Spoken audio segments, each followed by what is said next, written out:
Hi everyone, welcome to another episode of Uniquely Me with Simone Stewart. It's so good to be here, guys. So good to be back with you. So guys, for starters, how have you been enjoying the episodes that have gone so far? This is season 3 of Uniquely Me, exclusively of course on YouTube. So guys, just before of course we dig into everything else, have you subscribed? Have you clicked the notification bell? You know I'm going to stop a minute. Go right ahead. Push it. All right. Great. Awesome. So guys, Uniquely Me is about women, for women, and by a woman. Here we talk about the trials, the traumas, the struggles, what life has been like for our women, and then how they have overcome. Today on set, I have a woman with a story that will probably bring you to your knees. So here's the scenario. You're in the inner city. Your mom is popular. She runs with Portia Simpson, for want of a better word. But then something is lacking. You're not feeling loved. It gets even worse. Somewhere along the line, you've lost your feelings. You're deep in, I don't want to say prostitution, but maybe that's where it's at. And if it can't get any worse, you've traveled overseas, you're big on hits, and then you're in jail. But guys, let me tell you something. They don't know your story, or they may know your story, but they don't know your glory. Stay tuned. You're going to hear this woman's amazing story. Uniquely me is uniquely you. Balancing the different hats of life, achieving all your goals in the name of Christ. Uniquely me is uniquely you.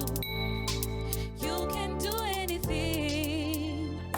With the S on your chest, you can do all things through Christ who gives you strength. You are a winner and you're an overcomer. You can be all things through Christ who gives you strength. So Patricia, thank you so much for coming. It's such a pleasure having you.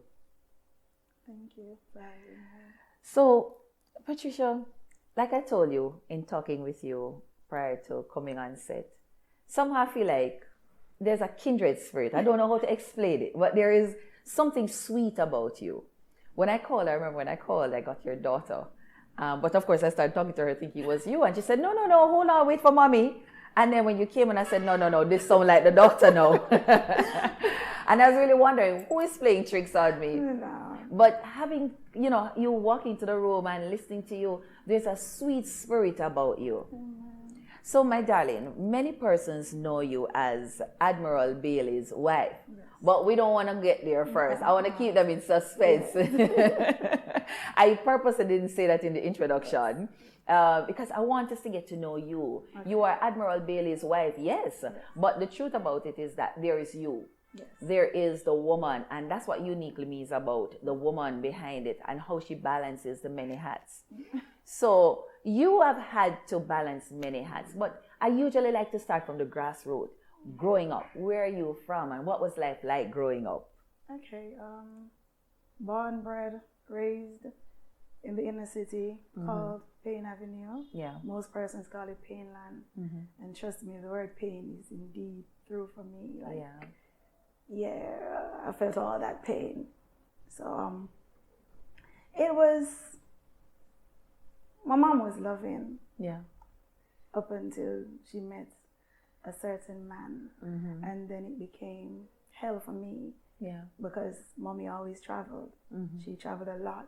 Mm-hmm. Being engaged in politics and always up and about with Portia Simpson. Mm-hmm. So mommy was not home often enough. Yeah.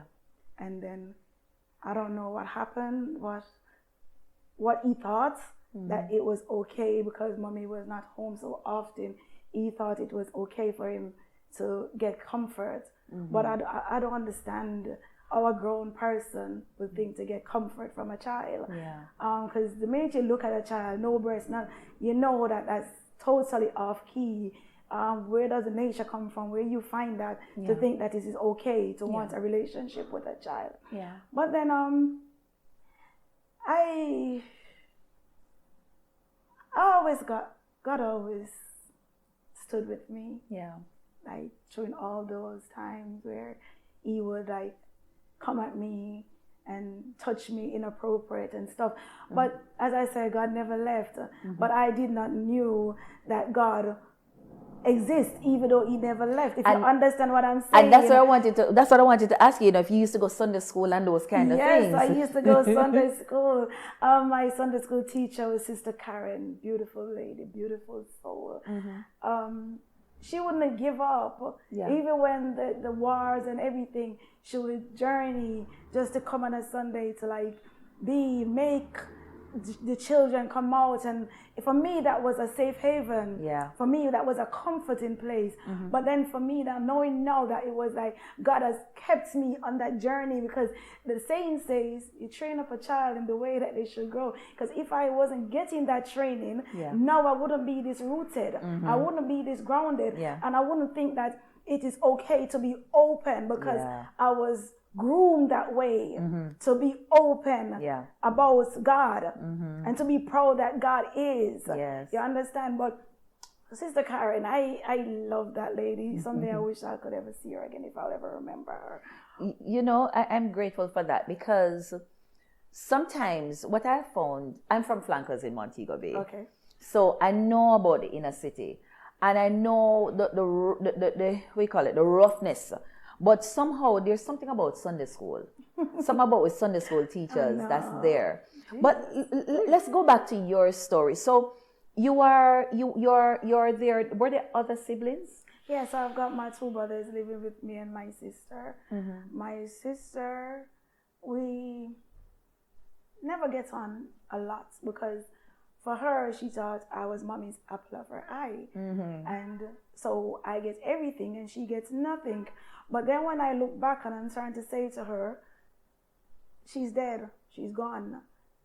Holding on to it still at this age in time, you're blocking yourself. For me, it took me 3 years to forgive mommy, even though she's died 23 years. It took me 3 years to just get over it completely. Because of the fact that when it got out that her husband was coming at me, she did not believe. And this is what's happening most time now. Because you're so blinded by so-called love, you forgot that your first love is God, and then the second love is the child he entrusted you with. Right. You understand? And no matter what, nothing comes before that child's love. So you need to watch your children's body language, watch their attitude towards a certain person, and you can tell that something is wrong between them and that person. What can you describe for us what was happening to you in terms of that you think should have been a sign that mommy should have recognized that, hey, something is wrong? Okay then, first and foremost, sign number one, every time mommy hops on a plane, I will run away. The minute she got in the taxi, me gone, like totally gone. And so I wouldn't come back until she entered back into Jamaica. Then she would ask, where is Joanne? And they would say, oh, she gone to St. Thomas. Because I love my daddy. My daddy is my rock. And so every time she disappear, I run to daddy. So it's only when she's back in Jamaica, she will send for me. And I'm thinking, why don't you sit me down and ask me, Joanne, what's going on? What's wrong? Something must be wrong for you. You're a straight-A student. You're in good school. You have everything, but yet still you choose to run away from home, where everyone should know that home is where the heart is. You get no love elsewhere like what you get at home. So basically, if I'm running away, something is wrong at home. So I don't know, but then she would come back and then he would try to sit me on his lap and stuff like that. And I'm wondering, Mommy, you're not looking at this? Like, are you blind to the way he touches me when he puts me on his lap to sit? And for that, I started to rebel. Wow. And I'm happy you went there, because I've had a few interviews, and that is one of the things I see coming up. But we have, as parents, we have this thing of saying our children are being rude. Right? And they're rebellious and stuff. But the truth is, I'm now discovering that it's like a warning bell. Yeah. We are, as in the child that's being abused, is sending off that warning sign to say, hey, something is wrong, pay attention here. But for you, so that early stage, how old were you, by the way? I was 10 the first time he tried to kiss me. Wow. So life started spiraling thereafter. Yes. You want to go right ahead and share, what started happening thereafter, Okay. having no run away, that kind of thing. What happened next? Okay, then. After running away, I had this boyfriend that he would shower me with stuff and he would be there. Mm-hmm. But then I was so pathetic, I thought it was love. Mm-hmm. And you said something. You said you're so pathetic. I was so pathetic at the time because every single time I would go with him, that he would allow his friends to rape me. And then I would go back to him thinking that because he's showing me love, he's buying me stuff, he's giving me all these gifts, I thought it was okay to want his friends to sleep with me. Mm-hmm. So it happened 3 times being in that particular relationship. Right. And then one point I just got up and said, it's enough. Mm-hmm. But then I went with another person and he had his friends done the same thing. Yeah. So run it off, I got raped 6 times right there. Yeah. And then my mommy's friend, this is someone my mommy trusts. My mom is so close to this person. Mm-hmm. And one of them called me up and they say, oh, such and such is over there and he called you. Mm-hmm. So I went to him, he's my mom's friend. Mm-hmm. I went to him, and when I went to him, he pulled a gun on me. Yeah. And saying that if I don't give him head, he was going to kill me. Yeah. And I started crying and I'm like, my mom is so close. Why would you do? How old were you when this was? At that time, I had my son. I was 18. I had my son. Yeah. But in between that, the rape had paused. Yeah. Because I ended up with the Don. Yeah. And in the inner city, if you're with the Don, everyone else's eyes has to be closed. Yeah. So, but if you're not with anyone in their circle, then you becomes the bait, that the rape bait. They just think that everyone should use you. So I thought, choosing between the rape and the beatings, because even though I wasn't getting raped, I was getting the beatings from the Don. Yeah. And that's part of my life was very, very, very bad. Yeah. Because I'm thinking, at least if I get the rape, is it done and gone? But every single day in, day out, I'll be getting beatings. But why? He was paranoid. I could have friends. Yeah. I couldn't go back to my grandma's house. My brothers live with my grandma. I can't visit them. Mm-hmm. My sister lives upstairs. I can't visit her. Mm-hmm. I can't come outside. So I can't do nothing without him. Yeah. I remember when I was going to Trenchtown at the time, because I went to Trenchtown High School before. Mm-hmm. I got transferred to Merle Grove High School. But in between that time, they were interested in me to buy me for Dunune. Mm-hmm. But that time, Dunune was doing the under 21, under 15 for Jamaica. Oh, you were a runner? Netball team. Oh. And they were interested in me and stuff. And then I started playing netball for Kingston and St. Andrew. Mm-hmm. And my life, I loved it. I focused on my netball because I was very good at it. Yeah. But at the time when the Jamaica came in and said, okay, they're going to be interested to buy me through Dunune if I transfer to Dunune. Yeah. And he said, when retreat will be May, if he can't retreat with me, then I can't go. Yeah. And I'm thinking, he's crazy because how can you think that you could go with me? And for that, he told me, full stop, no more. Yeah. So that part of my life had to just put on pause. Stop. But let me ask you something, Patricia. So where was mommy in all of this? Because you were in high school. Where was mommy? Because it sounded to me you were living with the Don, you're going to school. And where's mommy in all of this? Mommy, and where's daddy too? Mommy eventually, daddy left when I was 11, totally to America. He never came back up till this day. Yeah. He has never returned. Mommy, no, because of the traveling 3-4 times for the year, at one point she just never came back. So when I was 14, going into 15, was the last I saw her when she came because she wanted to take me back with her. And he in return told her that he's the one who's been sending me to school. So if she knows what she knows, she needs to up on a plane and leave. And she left. Wow. And that left you on your own? Yes. Okay. So I remember you shared that you had to witness him dying in front of you. What took place? What happened? Persons in the area was very scared of him. As I said, I couldn't have friends. And if you were too close to me, it would beat you. So when he can't find me, because I've got times when I just get tired and I'll run, but then he beat my friends. And so I had no friends. No one would speak to me because they're saying that if they speak to me, he will come at them. So it left me at a point between I was 15 and 18 by myself. No friends. Technically 17, Richard, because he died when I was 17. Died when I was 17 and pregnant at the time. Because he was, even the night when he died, he had just beaten me.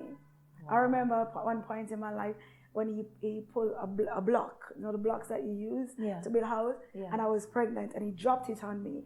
And his aunt ran in the middle, and she said to him, "How can you do with a girl like this?" And then I was just thinking, girl, you have no other choice. Your mommy's not here. The rapes are going to start. So just continue enduring. But as I said, during all that time, God has given me a song. I did not realize the song was to encourage me in Him and the good that He could do for me. And I keep reminding myself of the song. And my Sunday school teacher, he used to taught me that song.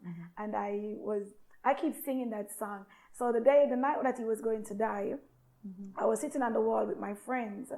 And I was saying to them, "You not going asylum tonight?" And they were like, "Yeah." I said, "Okay then." And they go, "But you can't go." But she's in front of me. But she had to bring her voice down. And she said, "But you can't go, girl." And I was like, "Okay." And I just felt like, because he literally heard the conversation. And he just pulled me off the wall. And I was 5 months pregnant. He just, you know, the wall. And he just pulled me off back way on the ground. And I fell. And then I got up and he slapped me in my face. And I was like, whoa, Lord, I am tired. Just like that. God, I'm tired. And we sat on the wall. He got back. He sat on the wall. I stood before him. And my friend was there. And we heard a shot. And when we heard the shot, he's not the type to run. So he turned to look behind him where the shot was. And the guy just jumped up on the wall in front of him. And they start putting on shots on him and stuff. And he started, because he called me Jody. And he started saying, "Jody, run." But I was so frozen, I couldn't move. So he realized I wasn't moving. So he started to run away from me. To get them away from me. But when he ran, they were still running him down and he fell.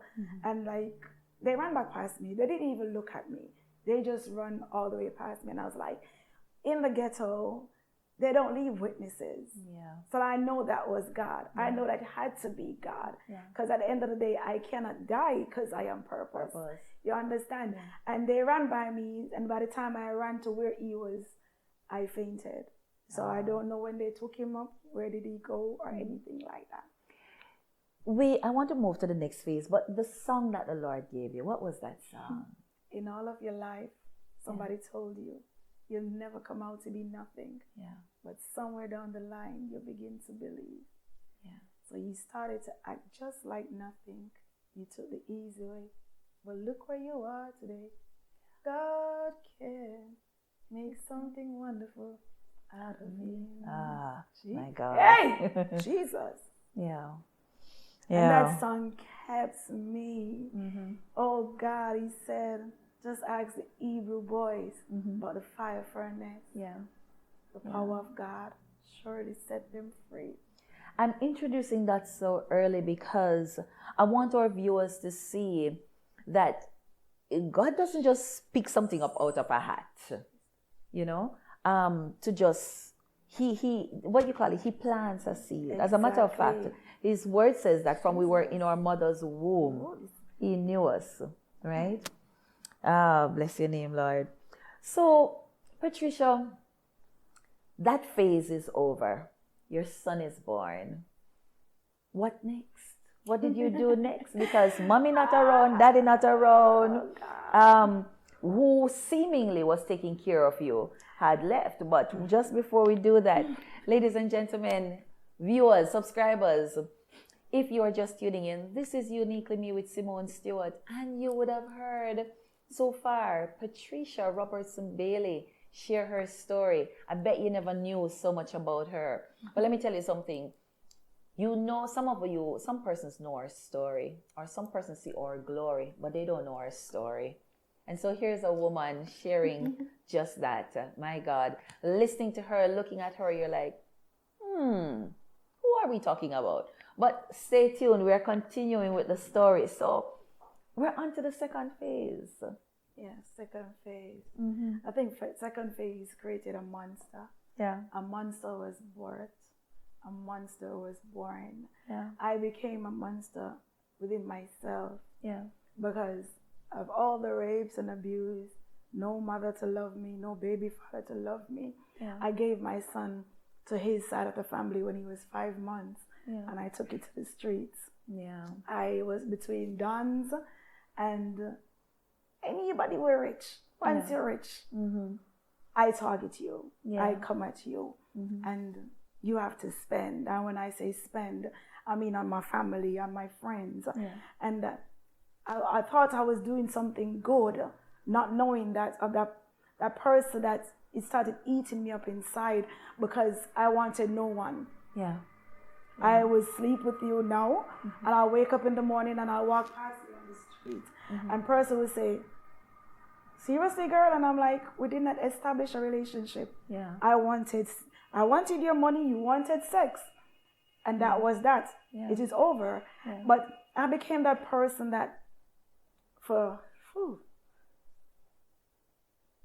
I think I came out that ring when I started that ring. Even when I was 16, that was still my ring because my husband is a product of that ring. Because he also was in that same ring that I used to sleep with that big man. Because you know them time the Admiral Bailey named Admiral Bailey. Yeah. I know him a fire. So he was one of them that I had in my circle that I would go to and sleep with and stuff. Yeah. And so I was just there not doing back road, not doing New Kingston, but even when I was in England, I would not go on the beat. Yeah. But my phone is busy because I was literally doing private prostitution. So what I remember in us talking, you shared with me that you felt like something inside went dead. Yes. Something, all emotions basically died. Yes. And it allowed you to have transitioned into that phase. Yes. Was it a choice? Was it a choice to say, hey, I'm so not going to love. I'm so not going to feel. Was that choice? Yes, it was a choice. It was a choice that I just, nothing. I was numb. Yeah. I became numb, like literally numb. I couldn't feel nothing. You couldn't say nothing to me because I programmed myself to tell myself I will never love anyone that I can't walk away from within 5 seconds. Yeah. So don't get it twisted if you come at me and then you're going to start falling in love to think that I'm going to feel something for you. I'm not going to feel nothing for you. I am just there with you for what I can get because I know no job. I've never worked in all my life.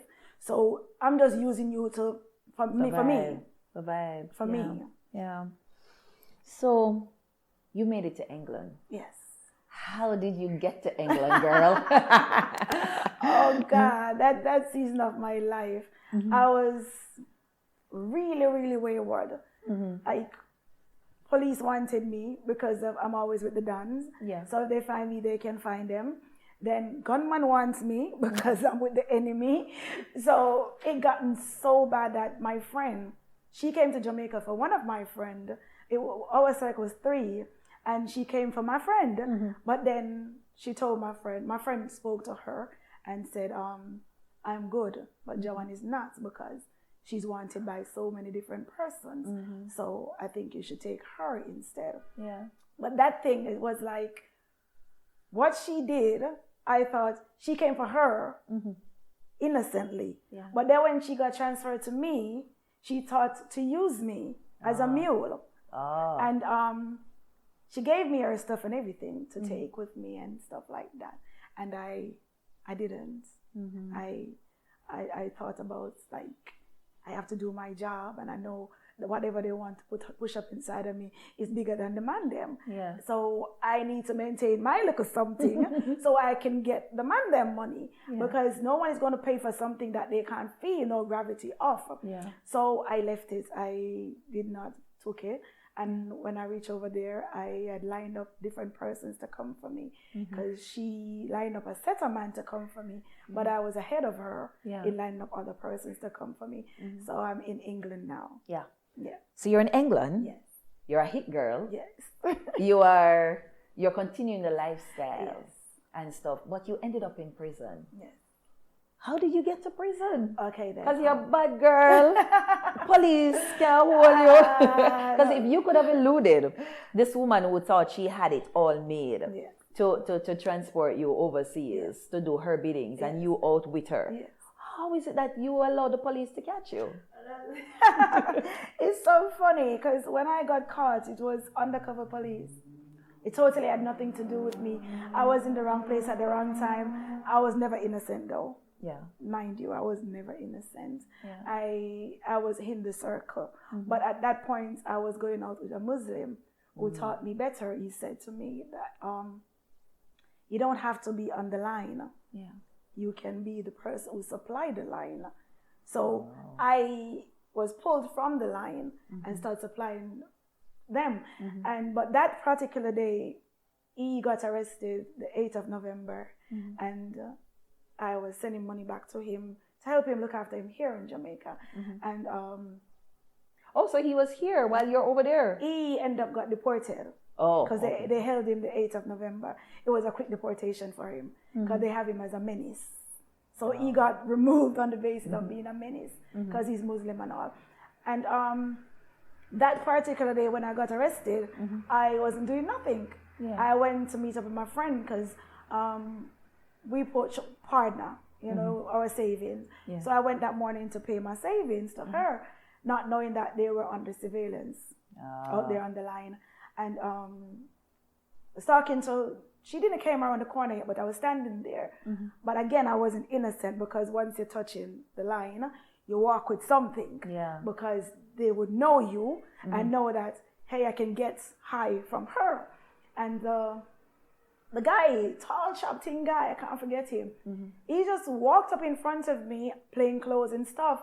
And again, I think God sent me an angel, because the person that stopped me from getting fully convicted where I had to plead guilty, I am guilty, was this person. I've never seen him in all my life.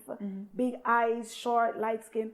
And he just cut through the stall, because we're in the marketplace. And he just cut through the stall. And when he cut through the stall, he go like that and he teared it out. It goes like that to me. I've never seen this person in all my life. Because the guy came to me and he said to me, can he get 2 and 2? And I jump to deal. But when I saw the guy, that's a big business. But then when I saw the guy go like that, I said to him, no, what you on about? And he said, I know you got the good stuff. I said, sir, the only thing I sell is my body, and I have nothing to give to you. Yeah. And I walked off. But when I walked off, my friend was coming around the corner. And while she was coming around the corner, he went. But then I saw my friend, she came around and she said, no, Lexus, well, go on, because that's my other name. That dancehall persons know me as Lexus.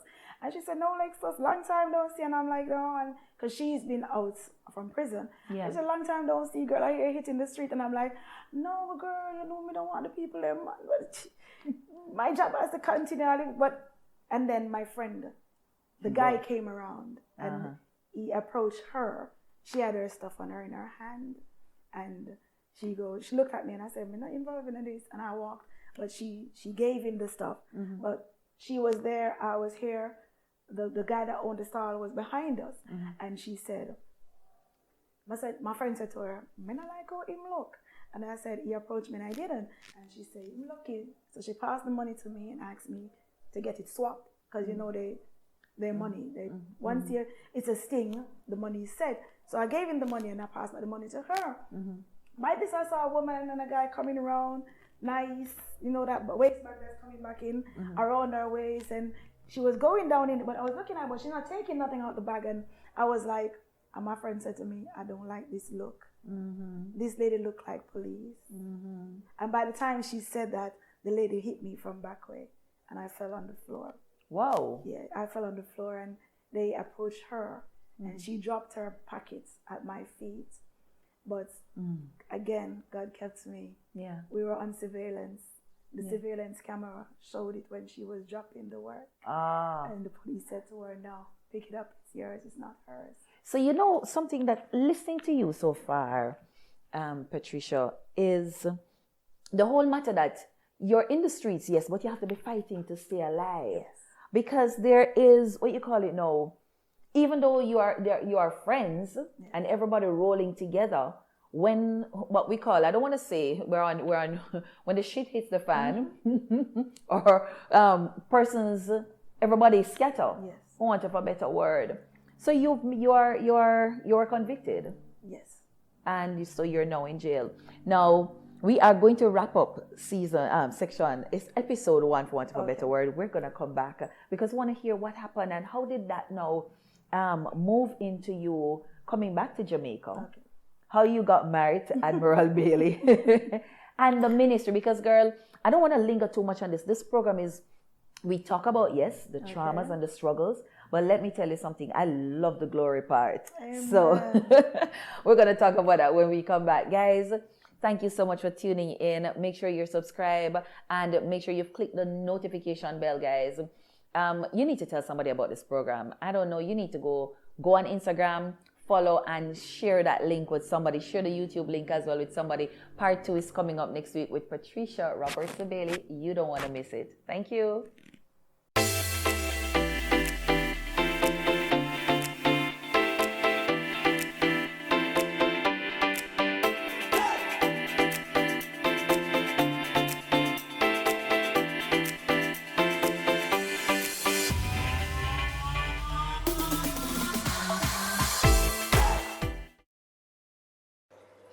And they commanded the people, when you see the ark of the covenant of the Lord your God being carried by the Levitical priests, then you shall set out from where you are and follow it. Joshua 3, verse 3. If we're going to conquer and have good success, we must be willing to pursue. In the passage, we see Joshua and the Israelites at the River Jordan. They were there for 3 days, wondering what they were saying and doing for those 3 days. After that, the leaders went through the camp with them. Pursue. I'm saying to someone, get up. Get out of your depression and out of your misery. 2020 knocked you over. 2020 gave you lemons. But I'm saying to you, rise up, pursue, go forward. That dream, that vision, stop procrastinating. Stop waiting on someone to validate you. I'm saying to you, rise up. 2021, the year of blooming and reaping. Are you ready for it? Pursue. Hashtag pursue. Blessings. On the next episode of Uniquely Me.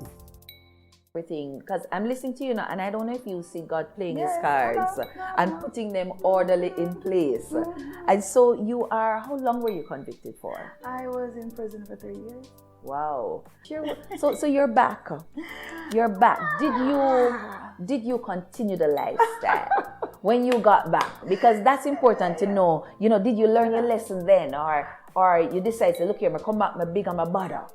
It was just so funny, as you said, God was putting stuff in place. It's true, because at my last lap of prison, this Pastor Johnson, Pastor Paulette Johnson, she was there also, and I remember we went told she would keep Bible study just to give the prisoners hope and stuff. Yeah. And we would go there, and one night she said to me, I should pray. After I prayed and we left, the morning she met me and she said to me, she got a word for me, and I was like, what are you saying? And she said, God has said that I should answer to no other name but hope. No Lexus, no nothing. My name is no hope. And the whole prison began to call me Hope. And they would always want me to read the Bible and stuff. I did not understand what was happening at that time, but I wasn't ready for it either. I had this friend. She used to visit me in Corville when I decided to go on my own, and she used to visit. But she was part of my lifestyle. Like we never got intimate, but I know she used to date females also. So we maintained our friendship because I dated females, she dated females, and she always traveled to the US, and she found me and found that I was here, and she would visit me. And I remember she said she went to Payne Avenue and said to one of my friends, she's lucky, but she don't want to come back to Payneland. Give her time, because when hungry start the car, she must come back. So I met my friend on the street, and my friend said to me, "Come here, Joanne." I was like, she said, so and so said, you must come back up here when hungry. And I said to her, stop right there. I said, listen to this. I've got a man for water, a man for lights, a man for rent, a man for food, and a man to take care of the kids. So I will never go back to Payne Avenue. I said, listen, that chapter of my life has closed for good. That's me heading back ways when literally I want to keep going forward. And if I come back into Payne Avenue, my life is dead right there. Who am I really? Choices, choices, choices. In pursuit of a career? OMG, I'm a wife. Help, I am a mother. Oh, I'm in church. When do I get to be a woman that God called me to be? Uniquely Me covers the acrobatic endeavors of every woman to balance the responsibilities of being a mother, a wife, a professional, a church leader, a friend, yet still maintain her identity. I too am a mother, a wife, a trained minister of religion, a banker, an entrepreneur trying to balance the many hats that signifies my role. My book will help motivate and empower every woman who is really unique in her own way. Grab your copy today on Amazon, because Uniquely Me is uniquely you. Thank you for tuning in to Uniquely Me with Simone Stewart. Remember, Uniquely Me is uniquely you.